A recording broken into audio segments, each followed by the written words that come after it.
New worlds, massive wars, and living a whole new life. Hello, I'm GamerZach, and welcome to my 20 upcoming PC MMORPG games in 2019 and 2020 list. Now, every year people compare upcoming MMOs to the greats of the past, but you have to remember that even in the best of years, we only got 3 or 4 MMOs that stood the test of time.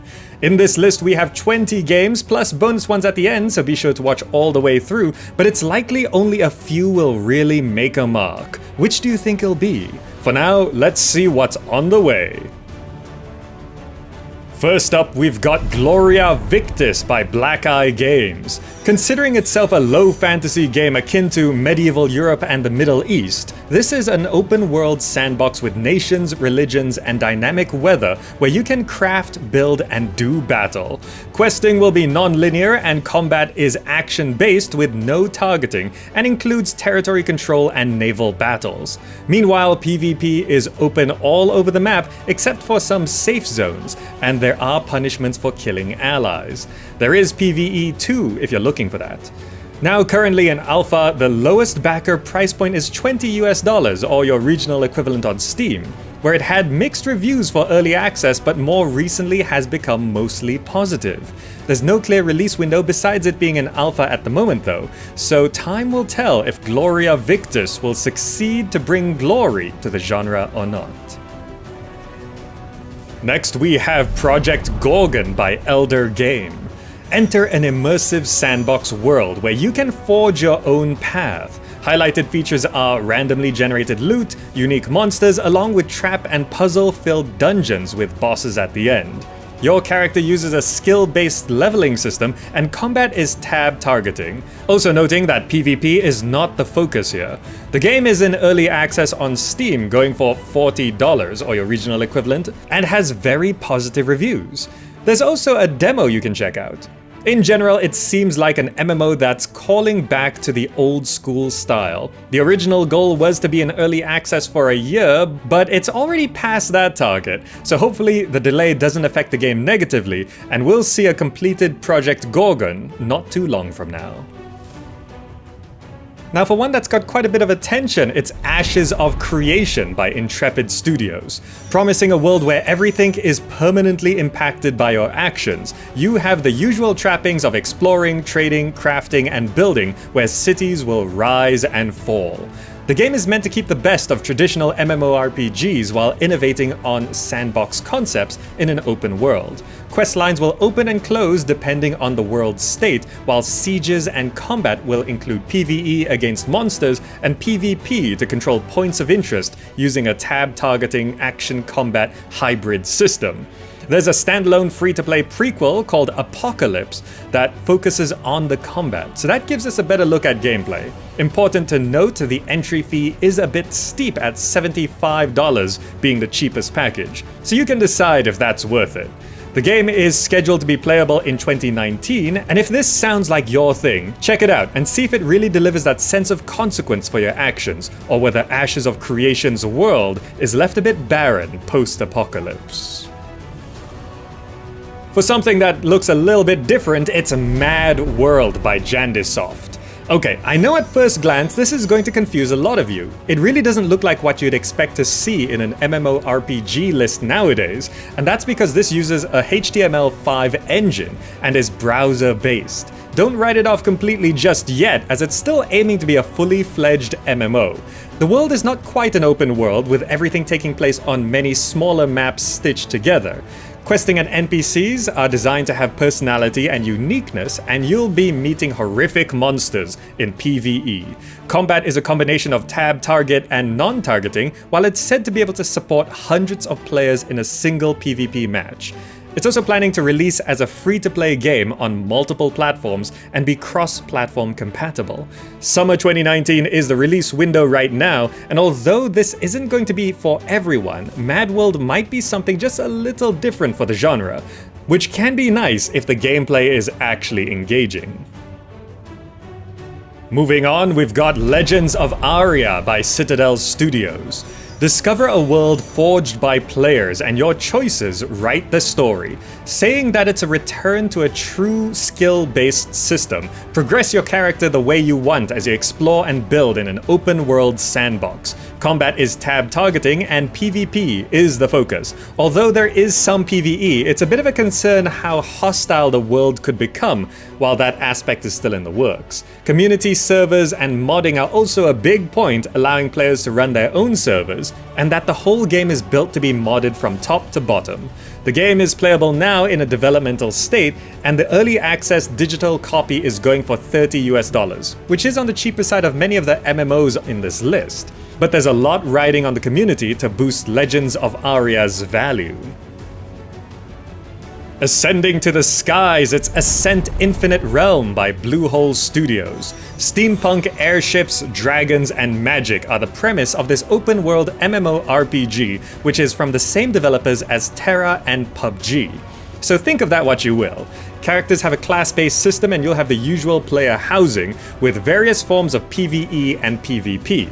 Combat is tab target, which has been said to look pretty good, but it's hard to say for sure at this point. There is a concern about the state of the game and its developers, especially considering the official trailer itself is laggy, and it's aiming to be a free-to-play title, which has its risks too. So I'd be cautious, and if you're interested, keep up with Ascent Infinite Realm's development, and we'll see if it can ascend into a playable state. Drifting through the clouds, it's Worlds Adrift by Bossa Studios.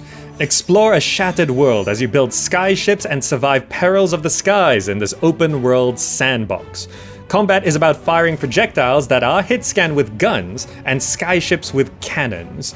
Having been in early access on Steam for a couple years now at $25 US or your regional equivalent, it has a total of mostly positive reviews, though more recently the sentiment has been mixed. Negative reviews citing latency issues and bugs, and there is a big discussion about how the PvP is like in terms of griefing, though there are PvE servers now. The game being a sandbox is also a point to note, as there aren't really NPCs or quest lines or things like that, so most of the experience relies on the players, which I know is not everyone's cup of tea. Development has been going along though, and lots of new things have been added over the past year. So if you're curious but not convinced, then the next year of progress should make it clear if Worlds Adrift is for you or not. For more of a science fiction approach, we've got Population Zero by Nplex Games, a sci-fi sandbox survival game about surviving on a harsh alien world and trying to make it your home, all the while you suffer from mutations caused by the environment. The world is meant to be about 24 square kilometers large, supporting several hundred players, which is a much larger number than the usual survival sandbox type game. Fair warning, this is a full loot PvP game, but they are working on systems to prevent griefing, like keeping veteran players fighting amongst themselves and not bullying newcomers. As usual, there are founder packages, with the cheapest going for $20 US, and there are concerns that it's just going to be another buggy mess, as is common with this type of game. However, closed and open beta is scheduled for later 2019, at which point we'll be able to see exactly what kind of game Population Zero mutates into. And now for a series of games inspired by the old City of Heroes, starting with City of Titans by Missing Worlds Media. Working with character archetypes that you can choose from, be a hero or villain, completing quests in a metropolis. Interestingly, procedural interiors are a thing for some quests too. When we looked at the game last year, it was still extremely rough, but more recent updates and reveals have started to provide more clarity in terms of what the game is actually going to be like. Originally aiming for some kind of release in 2018, the game has been delayed, and it's hard to say when a full release will happen. It did raise over $670,000 US on Kickstarter, but that was way back in 2013, and money doesn't last forever. Considering last year's progress, it should be reasonable to see something proper from City of Titans over the next year or so. Staying with heroes, it's Ship of Heroes by Heroic Games. a superhero MMORPG that aims to be the best of space and hero games combined. Here, you can be a hero in a dangerous galaxy as you defend a city against criminals and alien invaders. Customize your hero's design, develop your playstyle, rise through the ranks, and gain fame. PvE and PvP, along with harvesting, crafting, and trade, are part of this game, and combat is tab targeting, where you can switch out powers for duels, or to stack them and complement your teammates. Monetization of the game will be using a subscription model, which I know many prefer, but it's important to mention. The game has been making progress over the years, and a playable release is tentatively looking at the end of 2019, though I wouldn't be surprised if Ship of Heroes takes a bit longer than that to take off. For one more hero MMO, it's Valiant Online by Shogun. Labeled a living world superhero MMO, it's the 22nd century and mankind has discovered how to harness a new kind of magical energy in a city where you can become a great hero or a fearsome villain. Create your character with a primary and secondary archetype, each defining your role and powers. The game is PvE, with PvP zones and events, while combat is tab targeting. It's in alpha now, and the cheapest entry fee is $25 US, which still is on the cheaper side for this list. Though I'll note that the production of the game has been going on for a few years now, and outside of their Discord it's hard to find any new information about the game, which does cause concern. Hopefully development ramps up over the next year or so, and we'll get a clearer understanding of what Valiant Online could be on release over time. And now for something different with Conqueror's Blade by Booming Games. Kind of like a combination of Total War and For Honor, with Eastern and Western civilizations. This is an MMO centered around massive battles and one-on-one duels in the middle of them as you conquer territories in a world sandbox. Quests are limited time events and specific territory wars are scheduled at the moment. Combat is meant to be smooth action with tactical control over cores, with PvP and PvE, while the business model is looking to be free to play, which means the most people can join the battle to boost the scale, but further monetization and quality of community is always a concern. The game is meant to have more playable events through 2019, and we can expect Conqueror's Blade to become consistently playable over the next year or so. Then for one that piqued a few people's interests, it's New World by Amazon Game Studios. Join forces with others to colonize, build, craft, and survive as you fight against raiders, the wilderness, and gathering evil. When Amazon announced that they're making an MMO, it did raise some eyebrows, but so far it does seem to be shaping up to be something proper. The topic of colonizing the New World has stirred some controversy, but those flames might be fanned by Amazon itself having its own controversies.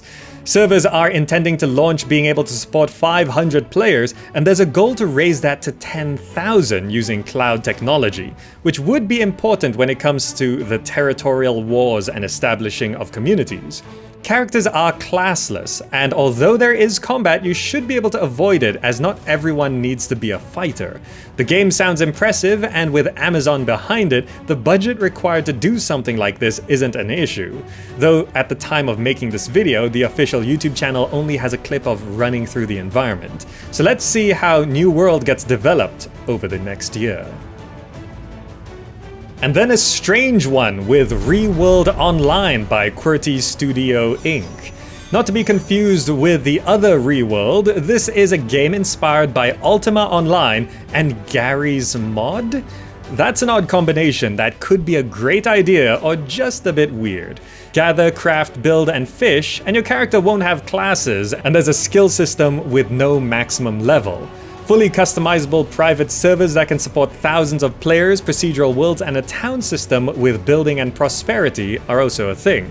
It's a PvP full loot system, and combat is tab target. The game is meant to be free to play, but there are paid for passes, with the cheapest one being $20 US, though not being paid to win is a priority. I'd tread lightly when it comes to this project, which could be good if things work as advertised, but it needs more time, and only time will tell for ReWorld. Going to one that we've been watching for a few years now, it's Camelot Unchained by City State Entertainment. Choose from one of 3 realms to make a name for yourself and rebuild the world. Characters from different factions can choose from a variety of classes, leveling is horizontal progression, and combat is a component combat system, with player-created abilities and individual body part damage, making combat very modular in many ways, which could be interesting. There will also be Realm v Realm PvP with PvE for things like dungeons, monsters, and animals.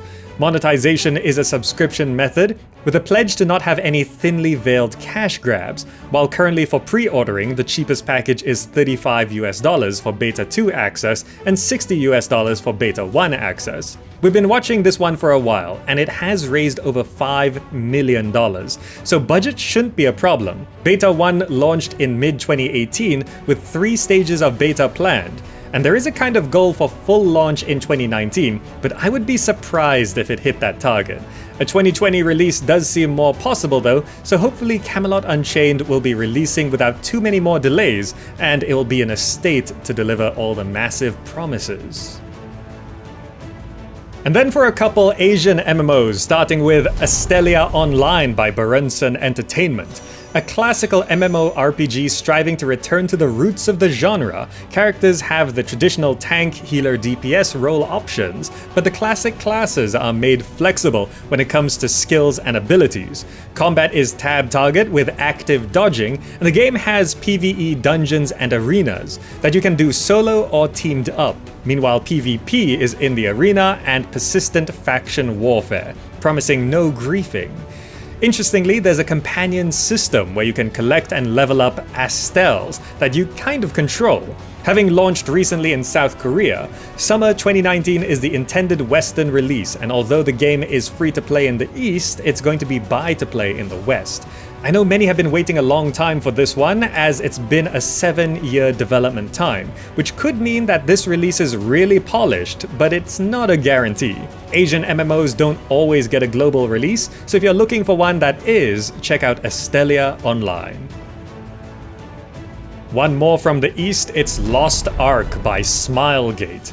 An action MMORPG with gameplay along the lines of Diablo or Path of Exile, where you can explore a vast world. Characters are class-based with 12 to choose from, and combat is non-target, action-oriented with plenty of PvE dungeons, while PvP is in arenas and large-scale battles. It's not all fighting though, as mining, hunting, minigames, and a card game are a part of the game too. Although it's not getting a proper Western release at the moment, the game is coming to Russia first at least, and word is that the Russian version won't be region-locked. It's unclear if there are any solid plans to localize to more regions, but I know many are hoping for just the chance to play Lost Ark without too many complications, and maybe that could be relatively soon. And then we've got Pantheon Rise of the Fallen by Visionary Realms. Set in a wildly diverse world, formed of fragments from different realms and times with a high fantasy theme. Character creation has races and classes with a progeny system too. Social aspects are a focus with friends, allies, and cooperation as part of the core gameplay. Promising to be fundamentally different, colored mana, dynamic NPCs, a character-specific perception system, and combat has a kind of dual tab target approach. PvE is the focus, but it's not just against NPCs, but also the world itself and the environments can affect your abilities, while PvP will be in shards. Monetization is going to be subscription-based and claims it's not a casual game, and they're targeting a specific kind of player. Which means it's more of a niche game, but that could also limit its potential. Overall, it sounds very promising, with a lot of new approaches to old ideas. No dates are set in stone, but an alpha is predicted to happen in 2019, with a possible 2020 release, if Pantheon Rise of the Fallen manages to rise to the challenges of this genre's development.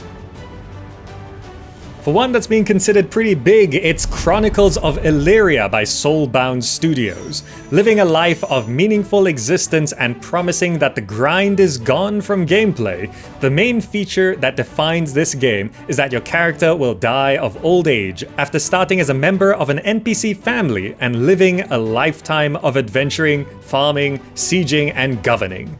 The world is meant to be a mix of theme park and sandbox, and combat is a kind of action system with a combination of player and character skill, requiring you to dodge, parry, and manage stamina.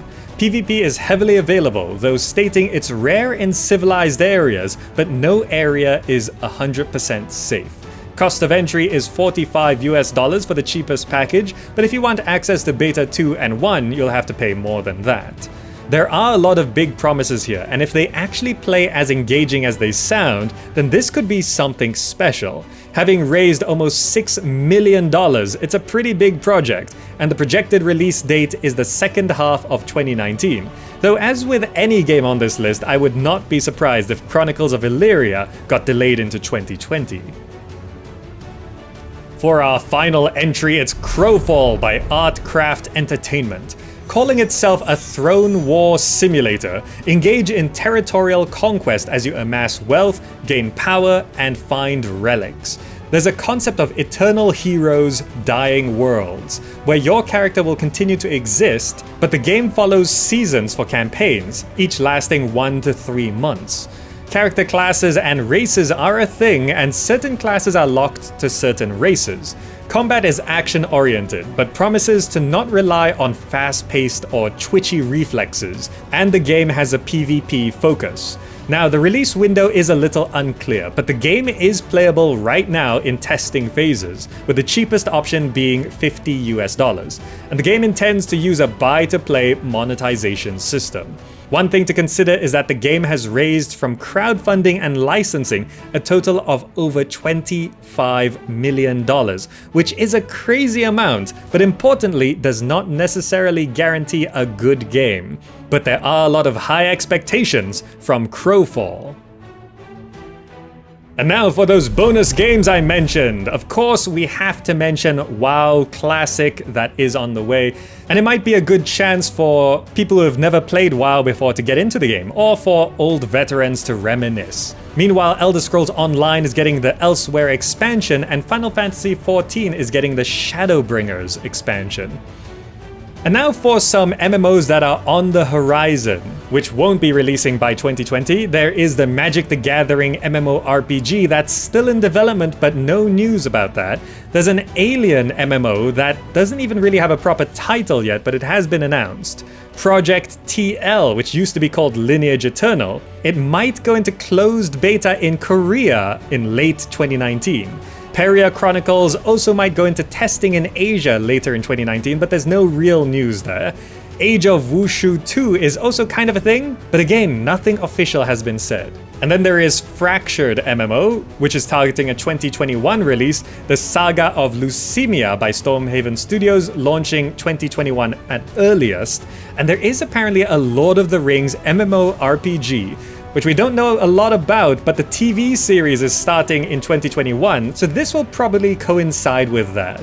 Also, just a reminder that Star Citizen and Dual Universe are usually talked about in the space list if you're wondering where those are. And that's it, 20 plus upcoming MMORPGs that should be releasing through 2019 and some into 2020 depending on their development. Which ones are you most excited about? Also, here's something I'd like to know.